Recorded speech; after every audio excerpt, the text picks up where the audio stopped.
Hi viewers, আপনারা সবাই কেমন আছেন? আপনার সবাইকে আমার নীলপরি বিনোদন থেকে আরও একবার স্বাগতম ভিউয়ার্স।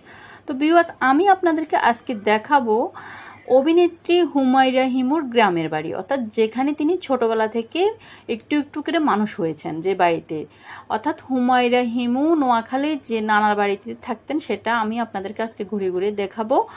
আর হচ্ছে এখানে হুমায়রা হিমু যে গ্রামে তিনি ছোটবেলা থেকে হেসে খেলে বড় হয়েছেন, আজকে সেই গ্রামটি আমি আপনাদেরকে দেখাবো।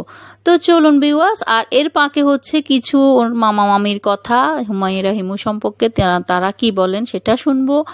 আর হচ্ছে হুমায়রা হিমুর কবর, তার মায়ের পাশে তাকে কিভাবে শেষায়িত করা হলো, সবকিছু মিলিয়ে আমরা আজকে আপনাদেরকে এই ভিডিওটি দেখাবো। তো চলুন ভিউয়ার্স, আমরা তাহলে ভিডিওটি দেখি। তো এটা হচ্ছে একটা পুকুর, ঘাটালা, খুবই সুন্দর পুকুরটি। এটা হচ্ছে হুমায়রা হিমুদের পুকুর, যেখানে তিনি সবসময় গোসল করতেন। এই পুকুরটিতে হুমায়রা হিমু, তার মামা মামি বলছিলেন অনেক দোষী ছিল, অনেক দুষ্টামি করতো, সে পুকুরে লাফ দিত, ঝাঁপ দিত। অনেক সুন্দর পুকুরটা ভিউয়ার্স। এই যে পার বাঁধানো পুকুরটা দেখছেন, এটা হুমায়রা হিমুদের পুকুর। এখানেই তিনি গোসল করতেন, এখানেই তার বেড়ে ওঠা। এই পুকুরে ঘাটে বসে আড্ডা দিতেন। পাশেই দেখুন অনেক গাছগাছালি, তো গাছে নাকি উঠতে পারতো হুমায়রা হিমু, তার মামা এমনটি জানালেন।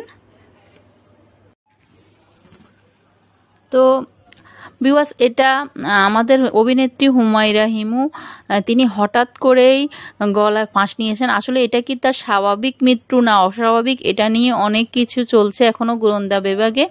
তো ভিউয়ার্স, আমরা আসলে আমাদের হুমায়রা হিমু একজন জনপ্রিয় অভিনেত্রী ছিলেন। তিনি অনেক সুন্দর সুন্দর নাটকে অভিনয় করেছেন, আমাদেরকে অনেক সুন্দর সুন্দর নাটক উপহার দিয়েছিলেন তিনি হচ্ছেন মূলত নোয়াখালীতে তার বাড়ি। তো এটা হুমায়রা হিমুর, এটা তিনি হচ্ছেন মূলত নোয়াখালীতে তার বাড়ি। তো এটা হুমায়রা হিমুর, এটা হচ্ছে ঘর।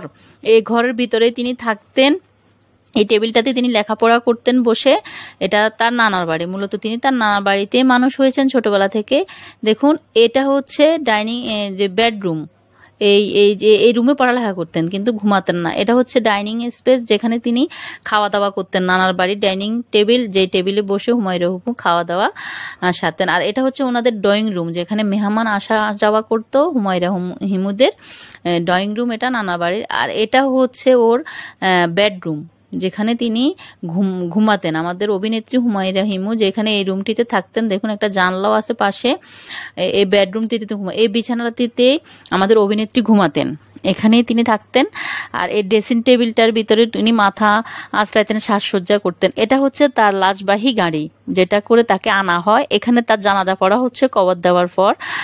গ্রামের মানুষজন মিলে সেদিন রাত্রে তার জানাজাটা পড়ানো হয়। ঢাকা থেকে আনার পর তার মায়ের পাশে তাকে শায়িত করা হয়। তো দেখুন অনেক মানুষজন, এই যে এটা তাদের মসজিদ, হুমায়রা হিমুদের গ্রামের নানাবাড়ির মসজিদ। মায়ের পাশে চিরনিদ্রায় তিনি শায়িত হন। অনেক মানুষ তার জানাজাতে সামিল হয়, কারণ গ্রামের মানুষ ছোটবেলা থেকে তাকে চিনত। এটা যে হুমায়রা হিমুর কবর দেখুন। আর এই যে সেই মাদ্রাসাটা পাশে, এই যে কবরস্থান, এটা এই যে দেখুন ফুল দিয়েছে, ফুলগুলো শুকিয়ে গেছে। এখানে ফুল দেওয়া হয়েছিল, দেখুন কবরটা একটু ফাটল ধরে গেছে বৃষ্টির পানিতে। এই যে দেখুন, বৃষ্টির ভিতরে তো মারা গেছে। পাশে যে বক্স দেখতেছেন ওটা তার মায়ের কবর। আর এখানে এটা হচ্ছে মাদ্রাসাটা, হুমায়রা হিমু যেখানে ছোটবেলা আরবি পড়ালেখা করতেন, সেই মাদ্রাসাটা এটা। দেখুন এখান দিয়ে মসজিদ, পাশে দিয়ে ঢুকে এখানে বাচ্চারা ছোটবেলা আরবি পড়ালেখা করতেন। এটা এখন আগে আরো একটু নর্মাল ছিল, এখন অনেকটা সংস্কার হয়েছে। এটা হচ্ছে মেন বাড়ি, হুমায়রা হিমুর নানা বাড়ি, যেটাতে তিনি ছোটবেলা থেকে মানুষ হয়েছেন। এই বাড়িটি দেখুন, বাইরে কি সুন্দর ওয়াল করা, উপরে টিন শেডের ঘর। আর এটা হচ্ছে আঙিনা, পাশে বাউন্ডারি করা। এটা হচ্ছে হুমায়রা হিমুর মামা, ওনার মামা। আর এটা হচ্ছে পাশে তাদের বাড়ির পাশে একটা কবরস্থান। এটা হচ্ছে বাড়ি হুমায়রা হিমুদের, সেই বাড়িটা দেখুন গাছগাছালিওয়ালা। এটা হচ্ছে তার মামি, হুমায়রা হিমুর মামি। তো ওনাদের মুখে আমরা কিছু কথা শুনবো, ওনারা হুমায়রা হিমুদের সম্বন্ধে কি বলে। দেখুন এটা পিছনের সাইড বাড়ির, এটা হচ্ছে পিছনের সাইড, আর এটা হচ্ছে সামনের সাইড। দেখুন ঘরটা অনেক সুন্দর, হাফ বাউন্ডারি করা, উপরে টিন শেডের ঘরগুলি। এটা হচ্ছে একটা নাটকের দৃশ্য। হুমায়রা হিমুর অনেক সুন্দর অভিনয় করতো, কিন্তু অভিনয়তে অনেক পারদর্শী ছিল আমাদের এই নায়িকা। আর এটা তার কবর, যেখানে ফুল দিয়ে শ্রদ্ধাঞ্জলি দেওয়া হয়েছে দেখুন। আর এটা সে মসজিদটা, যেখানে সে লেখাপড়া করেছিল, আরবি লেখাপড়া করতো সকালবেলায়, ওনার মামার থেকে শোনা। এই মসজিদটা এখন সংস্কার করে অনেক বড় হয়েছে, তখন কিন্তু এরকম ছিল না যখন হুমায়রা হিমু এটাতে আরবি পড়তেন। তো মূলত উনি নানার বাড়িতে অষ্টম শ্রেণী এসএসসি পর্যন্ত ছিল। এসএসসির পরে তিনি ঢাকা উত্তরে চলে আসেন নানাদের বাড়িতে। হুমায়রা হিমুর মা অনেক ছোটবেলায় তার বাবার সাথে তার মায়ের সম্পর্ক শেষ হয়ে যায়, এবং উনি যখন ছোট ছিল তখনই তাকে নিয়ে আসা হয় তার নানা বাড়িতে। তখন থেকে হুমায়রা হিমু নানা বাড়িতে মামাদের কাছে মানুষ। তো ক্লাস এসএসসি পর্যন্ত, অর্থাৎ এসএসসি পর্যন্ত তিনি নোয়াখালীর ওখানেই ছিলেন নানা বাড়িতে। তো ওখান থেকে তিনি এসএসসির পরে উত্তরা চলে আসেন, সেখান থেকে তার অভিনয় জীবন শুরু এবং নানা বাড়িতে থাকা। এরপর উত্তরায় তিনি নিজেই একটি ফ্ল্যাট নেন এবং গাড়িও নেন। তো এরপর করোনার সময় তার মা মারা যায়, হুমায়রা হিমুর আম্মু মারা যান। সেই থেকে তিনি খুব একা হয়ে যান। তারপর থেকে উনি ডিপ্রেশনে চলে যান। এরপরে তিনি বিভিন্ন কথা হয়, বিভিন্ন সংবাদ মাধ্যমে আমরা বিভিন্ন কথা জানতে পারি যে তিনি বিগো নামিক একটা লাইফ এর মধ্যে তিনি জড়িয়ে যান, আর উর্ফি জিয়ার সাথে তার কিছুটা সম্পর্ক হয়। এইসব কিছু নিয়ে তার মৃত্যুর কারণ ভিউয়ার্স। তো আমরা আপনাদেরকে তার বাড়িটি দেখালাম নিয়ে তার মৃত্যুর কারণ ভিউয়ার্স। তো আমরা আপনাদেরকে তার বাড়িটি দেখালাম সম্পূর্ণ ঘুরিয়ে। আমার এই ভিডিওর ভিতরে তার উত্তরার ফ্ল্যাটটিও আছে যেখানে সে থাকতো। হিমু এইভাবে চলে যেতে পারে না, যেভাবে প্রচার হচ্ছে সেভাবে হিমু যায়নি, এটা আমার দৃঢ় বিশ্বাস। কারণ হিমু অনেক আত্মবিশ্বাসী একটা মেয়ে, কারণ হিমু আমাদের অনেক আদরের হিমু। সেই জন্মলগ্ন থেকে ওকে আমরা কোলে পিঠে করে বড় করেছি। উর্ফি জিয়ার নামটাই তো উর্ফি জিয়া, আমি বলবো যে এই জিয়ার সম্পৃক্ততা অবশ্যই আছে। ও যে স্টেটমেন্টটা দিয়েছে র্যাবের কাছে, ওইটা আমার কাছে মোটেও বিশ্বাসযোগ্য মনে হচ্ছে না।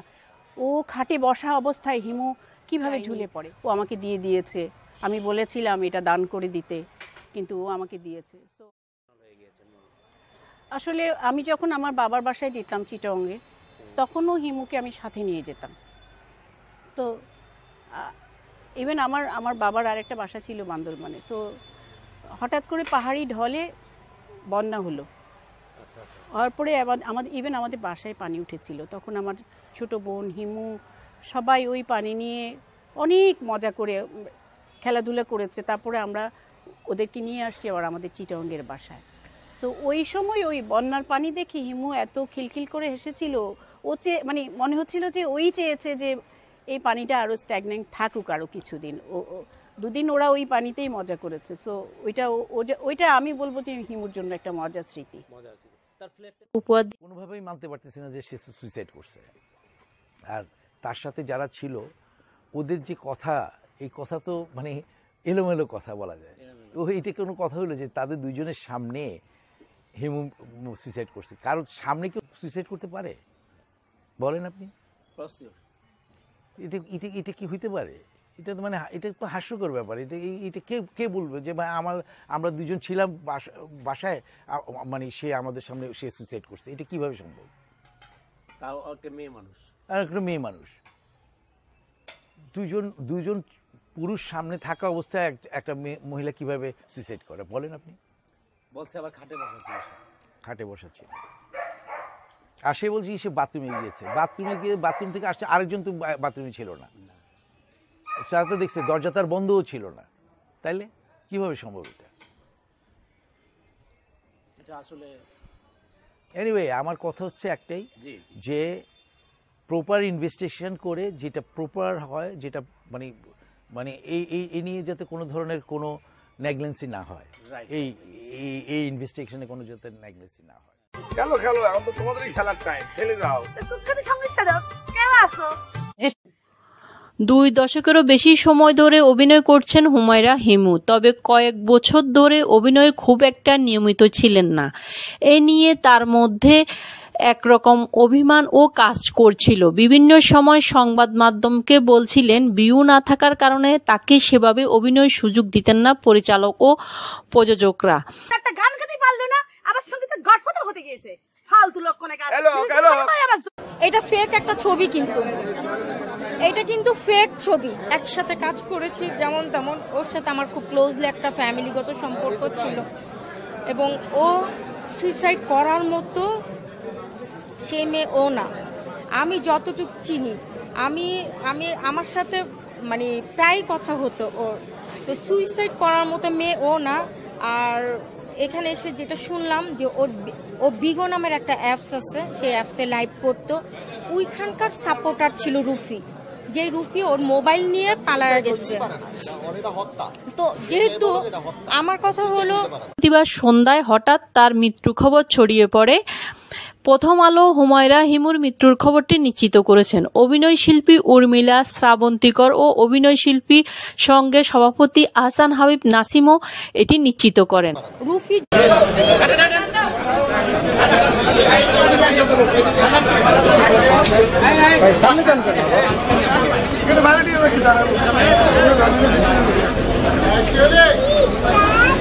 চারটা 46 মিনিটে হুমায়রা হিমুর বন্ধু, নাম সম্ভবত রুফি জিয়া এরকম একটি নাম, আর আমাদের মেকআপ আর্টিস্ট মিহির, ওরা দুজন মিলে ওকে এখানে নিয়ে আসে।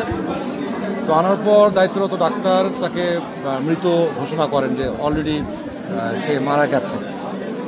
আর গলায় একটা দাগ পায় ডাক্তার, সে কারণে উনি পুলিশ কল করেন। তো পুলিশ কল করার পর রুফি জিয়া উনি চলে যান। আর এখন মায়ের আবার বাইরে গিয়েও আমরা অনেকগুলো কাজ করেছি। এই তোর একটা বোতা মুখরে হুতা দিছে যে খেতো বানা দিয়াম।